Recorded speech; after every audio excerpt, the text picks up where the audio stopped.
Bonjour, dernière chronique 2024, et j'oserais dire avec vous, vive 2025. On espère vous retrouver encore plus nombreux à nous suivre, on vous en remercie. Et en cette période de l'année, on fait des cadeaux, et bien vous allez nous faire un cadeau. Vous savez lequel? Eh bien c'est tout simple, un geste tout simple, toc, vous cliquez, abonner. Et oui, plus nous aurons d'abonnés, eh bien plus les publicitaires, puis toujours question d'argent, s'intéresseront à cette chronique, comment ça marche, qui, je vous le rappelle, est simplement faite pour vous donner des clés pour comprendre l'actualité scientifique et technologique. Et puis en cette période de l'année, je vais vous faire des cadeaux, pas matériels, mais une partie immatérielle, c'est-à-dire avec des livres et de très très très belles images. Alors, dans les livres, beaucoup de livres qui parlent d'astronomie, c'est la science noble, d'espace, vous allez le voir. Alors, tout d'abord, le grand atlas, le grand guide de l'astronomie chez Glénat, et on les remercie, ils sont très fidèles à notre émission, c'est simplement la réédition, avec la préface de notre ami Hubert Ruve, d'une magnifique encyclopédie très très très complète. Je vais simplement vous prendre un exemple des illustrations, par exemple, pour être en lien avec l'actualité. Voilà, vous voyez, ça, c'est deux trous noirs, la fusion de deux trous noirs.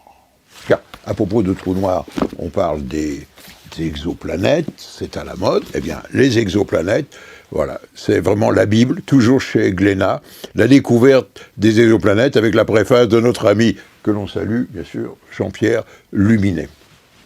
Ce qui pilote notre univers, vous savez, pour nous, petit terrien, petite boule bleue, autour d'une étoile tout à fait moyenne, jaune, et qui nous permet de vivre, c'est le Soleil. Et là, j'avoue que c'est mon coup de cœur. J'avoue, Glénat a fait très fort avec la complicité de l'Agence spatiale européenne, de l'ENA. Pourquoi? Parce que c'est vraiment, j'oserais dire, ce qui se fait de mieux dans la communication, dans la vulgarisation, par les photographies, les images et les schémas. Alors, voilà, vous voyez, je vais vous donner quelques exemples, et ceci c'est très riche. Par exemple, voilà, la reconstitution, vous avez, voilà, le vent solaire. Voilà les illustrations que l'on trouve à l'intérieur. Voilà, ça c'est le champ magnétique du Soleil avec le vent solaire. On parle beaucoup du vent solaire, vous savez pourquoi? Et puis ça, les éruptions solaires, vous savez pourquoi?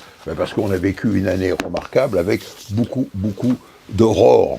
Et les aurores, c'est simplement, je voudrais dire, on allume en quelque sorte des grands tubes fluorescents dans l'atmosphère par le bombardement des particules issues du Soleil.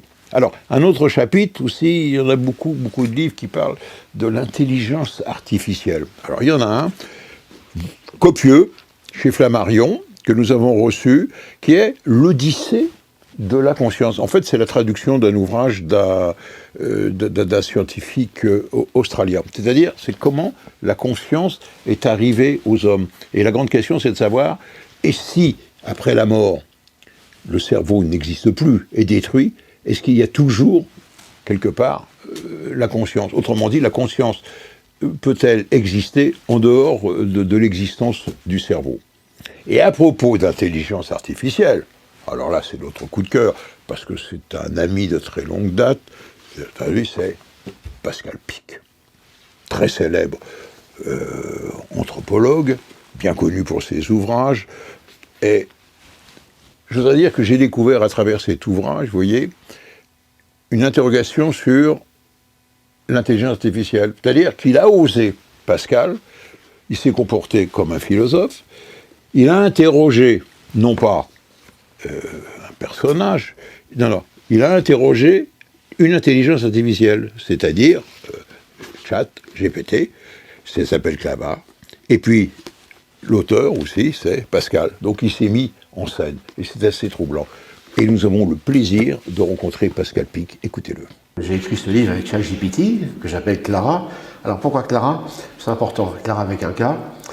C'est une machine qui est l'héroïne d'un roman d'un auteur japonais, Kazuha Ishiguro, qui s'appelle Clara et le Soleil. Et dans ce roman, qui ne peut pas être écrit par un occidental, nous avons un personnage donc, qui est une amie artificielle.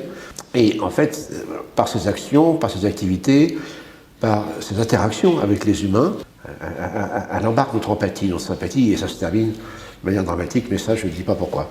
Mais derrière cela, ce livre m'a beaucoup intéressé, c'est que au Japon, pour des raisons culturelles, il y a un rapport aux machines et aux animaux qui est radicalement différent de celui que nous avons en Europe occidentale. Et c'est là que l'anthropologie donc intervient, puisque les Japonais, comme nous, sont dualistes, mais pas de la même manière. Dualiste, ça veut dire qu'on sépare le corps et l'esprit. Mais au Japon, ou d'autres cultures d'Asie orientale, toute la nature, le cosmos, c'est un seul esprit, dont l'expression est conditionnée par les matérialités. Mais nous, en Occident, c'est différent. Nous considérons que notre matérialité est partagée avec les autres espèces, mais que l'esprit n'est que pour nous. À partir de là, ça induit des relations aux autres intelligences radicalement différentes. Pour un Japonais ou une Japonaise, de se poser la question, est-ce que les grands singes ont des cultures? C'est quoi ton truc? Tandis que chez nous, on est encore en train de se bagarrer pour faire admettre la culture des chimpanzés. Alors ça, vous me direz, nous les chimpanzés, c'est une chose. Sauf que la manière dont une culture regarde les autres intelligences, c'est la même pour les machines et les animaux. Donc de ce fait, par-delà les capacités, les aptitudes techniques que nous avons dans tous les pays, eh bien la manière dont ces intelligences artificielles vont être appréhendées, comprises, utilisées ou rejetées, en fait, repose sur des croyances fondamentales qui, en fait, sont dans nos cultures depuis des millénaires. Donc vous n'êtes pas, en un mot, vous n'êtes pas pessimiste sur l'avenir, sur le rapport entre l'homme et l'intelligence dite artificielle. Je ne suis pas pessimiste, mais attendez, il y a quand même des choses qui ne vont pas très bien. Hein.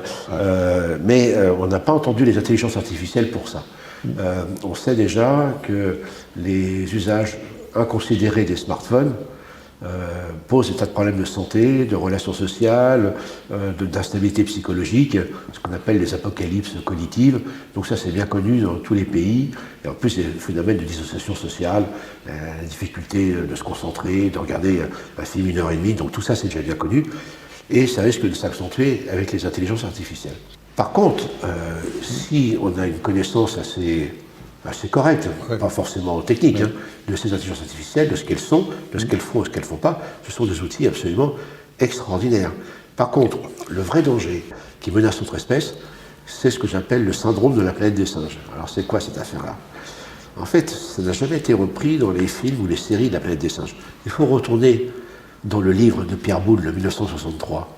Et là, on découvre pourquoi les grands singes ont pris le pouvoir. En fait, ils n'ont pas fait de coup d'État. C'était une société avec des hommes et des femmes, dans laquelle il y avait tout le confort.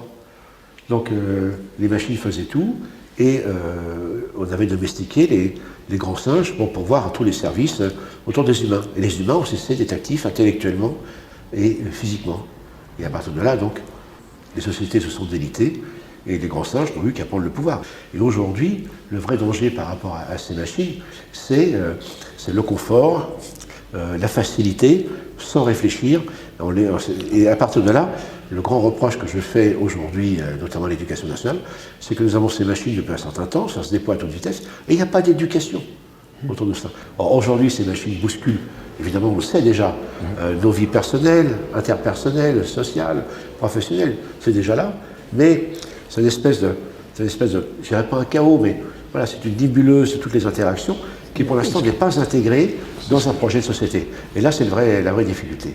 Et puis enfin, pour terminer cette chronique, à la pivot, si j'ose dire, que j'ai bien connue, 2 ouvrages.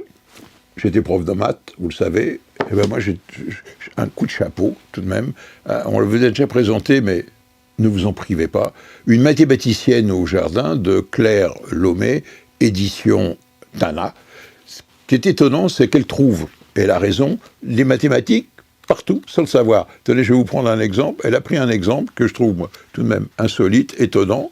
Regardez, elle trouve des mathématiques, incroyable mais vrai, dans la spirale de la toile d'araignée et dans la manière dont les arbres, avec leurs branches et leurs feuilles, font une structure mathématique. Et puis toujours à propos, mais là, de la biologie, voyage au cœur de nos cellules, chez First Edition, très intéressant. C'est surtout c'est presque, vous voyez, presque une bande dessinée. Et c'est très agréable à lire, et enfin, les gens comprendront, quand on leur demande de se vacciner avec un ARN messager, ils comprendront enfin pourquoi. Et puis, dans cette période de l'année, on parle beaucoup d'illumination, et parmi les illuminations, nous en avons sélectionné 2. La première, si vous passez, comme tous les ans, au Jardin des Plantes à Paris, vous avez sur des grandes allées tout un parcours avec de beaux monstres à vous faire peur. Moi, je voudrais dire, c'est un parcours à faire peur, à trembler. Ça s'appelle Jurassique en voie d'illumination. Allez-y, si vous êtes parisien, et puis même si vous êtes provinciaux, faites un détour le soir, à partir de 18h, la nuit arrive, et profitez de ce spectacle. Et puis, quelque chose qui nous a sidérés ici à la rédaction, c'est une simulation. Ce n'est pas la première, mais celle-ci, c'est ce qui se fait de mieux, une simulation sur, tenez-vous bien, la formation de l'univers, qui a nécessité l'utilisation du calculateur le plus rapide au monde, tenez-vous bien, l'université américaine, 1 milliard de milliards, je dis bien 1 milliard de milliards d'opérations par seconde. Et ça a permis la simulation, la formation donc de filaments de matière, c'est ça qui est étonnant, et dans ces filaments de matière, on voit la formation de proto-galaxies qui deviennent des galaxies et qui évoluent. Et surtout, ce qui est le plus étonnant, c'est que cette simulation ne porte que sur une petite partie de l'univers observable par les télescopes, pour pouvoir comparer avec ce que l'on a sous les yeux aujourd'hui. Et ces images que vous voyez, ça ne représente, tenez-vous bien, c'est 1/100e de millième de tout l'univers. Donc il y a encore beaucoup de boulot. Là-dessus, on se quitte. On vous souhaite de très belles fêtes de fin d'année et on espère vous retrouver encore plus nombreux en 2025. Ciao, ciao!